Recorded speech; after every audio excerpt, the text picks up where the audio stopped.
اب آپ پہ ایک الزام ہے, نشر تو جو بھی ہوا ہے آپ حشر نشر کرتے ہیں, مطلب آپ پہ الزام یہ ہے, میں نہیں کہہ رہا, آپ کہیں دلائل کے ساتھ کہیں میں انشاءاللہ مانوں گا. آپ پہ الزام لگانے والے یہ الزام لگاتے ہیں کہ انجینئر محمد علی مرزا صاحب وہاں بیٹھ کے ہیٹ سپیچ کرتا ہے, اور ظاہر ہے یہ 295C تو ایک بہت بڑا مقدمہ ہے نا, آپ پہ ہوا, مقدمات تو آپ پہ ہوئے ہیں پہلے بھی, ہیٹ سپیچ پہ بھی ہوئے ہیں, ہیٹ سپیچ آپ کرتے ہیں.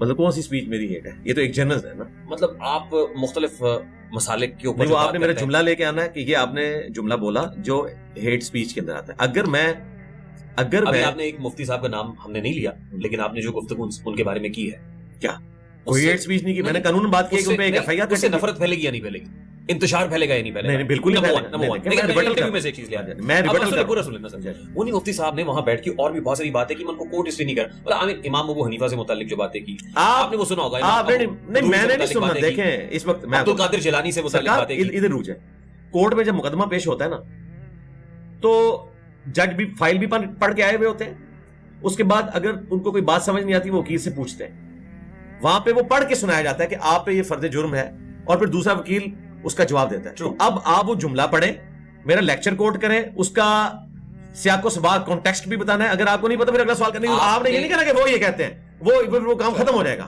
آپ نے خود ورکنگ کرنی ہے. اس کو ذرا سکویز کرتے ہیں, اسی پوڈ کاسٹ سے کرتے ہیں. ہاں, آپ نے ان مفتی صاحب سے متعلق جو بات کی, آپ کو نہیں لگتا وہ ہیٹ سپیچ کے زمرے میں آتی ہے؟ کون سی بات کی بتائیں, کون سی بات؟ مطلب آپ نے مفتی صاحب سے متعلق یہ کہا جی وہ فلاں بندہ یہ کرتا ہے, اس کا تو کیا بات بتائے نا. مطلب یہ جو آپ میں کہتا ہوں مفتی کھانا کھاتا ہے اور اس کا وزن اتنا ہو گیا, اس میں کون سی ہیٹ سپیچ ہے؟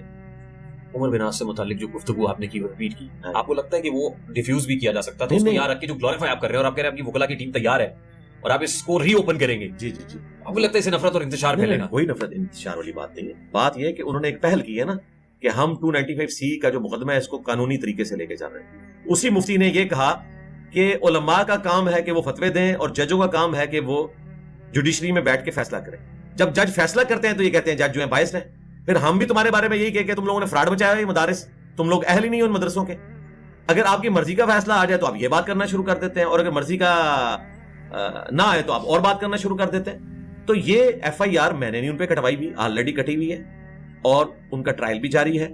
ان پرنسپل جو انہوں نے بات کی, اس وقت جو پاکستان کا قانون ہے اس میں تو انہوں نے خود کہا کہ میں نے معافی مانگ لی ہے. معافی کا مطلب یہ ہے کہ وہ یہ سمجھتے ہیں کہ ایک صحابی کا نام سبقت لسانی, سلپ آف ٹنگ کی وجہ سے ان کے منہ سے نکل گیا, لیکن پاکستان کا قانون اسے نہیں مانتا.